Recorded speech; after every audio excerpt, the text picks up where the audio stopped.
Am 3. Mai 2019 hatte Matthew, der Vater von der 17-jährigen Ellie, die Nummer 999 gewählt, denn Ellie lag mit dem Gesicht zu Boden, erstochen in einer riesigen Pfütze aus ihrem eigenen Blutes. Tom Griffiths war ein talentierter Sportsjunge. Er ging jahrelang mit Ellie und ihren Freunden gemeinsam in die Schule. Eine ihrer Freundinnen namens Ellie Welling machte einen Screenshot von den Nachrichten, die Tom Ellie Welling schickte, und zeigte dies anschließend der Polizei. Zufällig schaute sie bei Snap Maps nach, wo sich Tom gerade aufhielt, und sie sah, dass er sich immer noch in der Gegend von Ellies Haus aufhält. Sehr sass.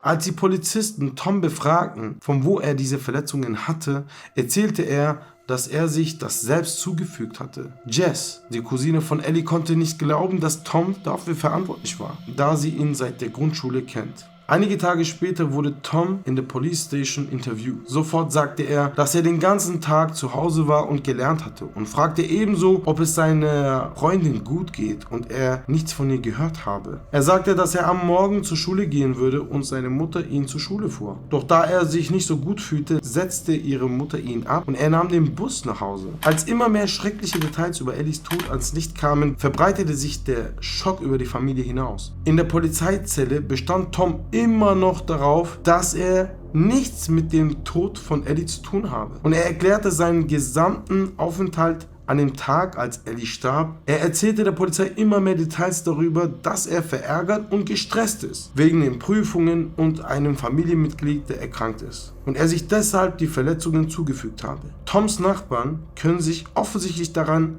erinnern, einige Kratzspuren an seinem Hals gesehen zu haben, weil sie dies angesprochen haben. Ein paar Tage später besuchte Jim, der Detektiv, die Familie Gold, um den mysteriösen Tod ihrer Tochter ans Licht zu rücken. Jim, der Detektiv, sah Ellies Mutter in die Augen und sagte, dass er glaubt, sie sei bewusstlos gewesen, nachdem er sie erwürgt hatte, da sie keine Wunden an ihren Händen hatte, mit denen sie sich natürlich gewehrt hätte. Als Detektiv Jim das Smartphone von Tom auf seinen Computer herunterlud, konnten sie sehen, dass um 10:50 Uhr die Verbindung zum Familienrouter getrennt war und sich etwa eine Stunde später nicht wieder verbunden hat. Da die Standortdienste auf seinem Handy aktiviert waren, konnten sie feststellen, dass er um 10:53 Uhr bei Ellie zu Hause ankam. Eine Stunde später sahen sie, dass er sich wieder mit dem Familienrouter verbunden hat. Anhand dieser Information wussten sie, dass er um 11:51 Uhr gegangen war. Also hatte er fast eine Stunde auf dem Gelände verbracht. Ein bisschen off-topic.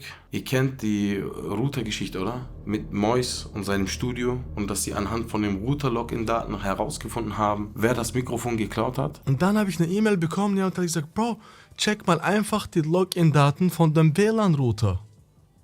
Bro. Die Polizei hatte immer noch nicht genug Beweise, um Tom für Ellies Tod verantwortlich zu machen.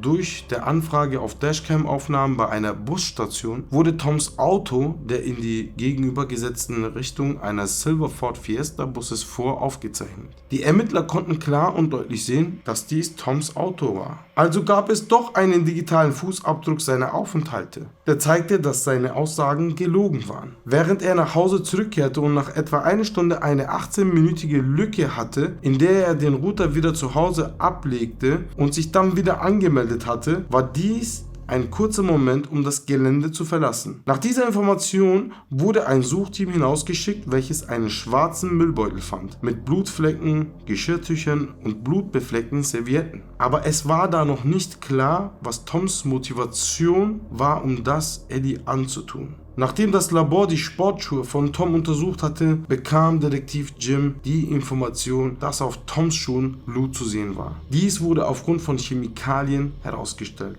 Das war der beweiskräftige Durchbruch, den Detektiv Jim gebraucht hat, um Tom auf die Rede zu stellen. In seiner nächsten Befragung sagte Tom, dass er nichts mit dem Fall zu tun habe und sich nicht mal in der Nähe von Ellie befand. Bei der Untersuchung am Tatort vermuteten die Polizisten stark, dass Tom Ellie erstochen habe und danach seinen Schuh am Tatort geputzt habe, um seine DNA zu entfernen. Ebenso hatte er das Messer in Ellies Hand gedrückt und führte ihre Hand an ihren Hals, wo er das Messer an dieselbe Wunde wieder hineinsteckte, um es so aussehen zu lassen, als hätte sich Ellie dasselbe angetan.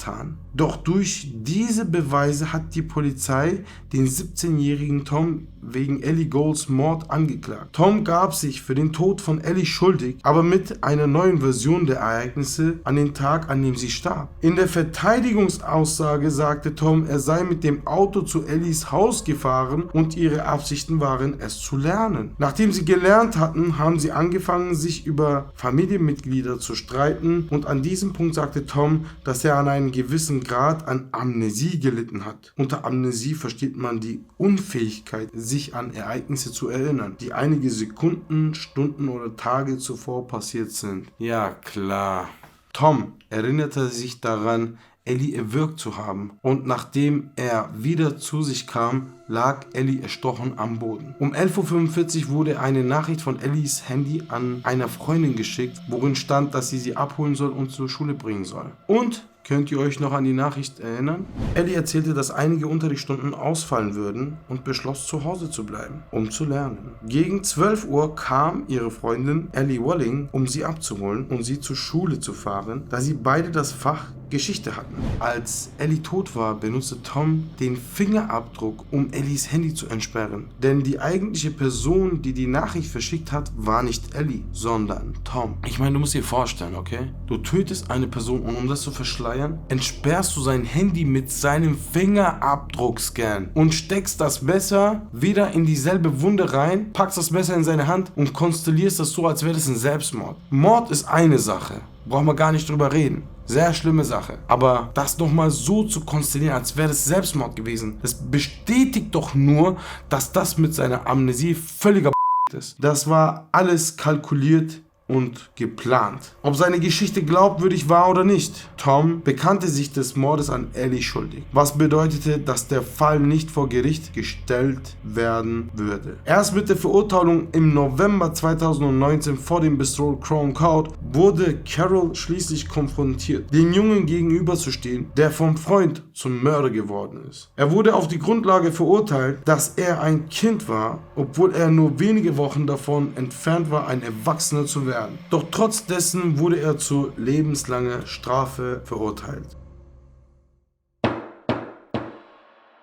Am 29. Mai, fast 4 Wochen nach ihrem Tod, war die kleine Stadt Caen nicht mehr so, wie es einmal war. Und bis heute trauern die Menschen den Tod von Ellie Gold. Was haltet ihr von dieser Sache? Schreibt eure Meinung unten in die Kommentare. Und bis zum nächsten Mal, wenn es heißt, die Legacy geht weiter.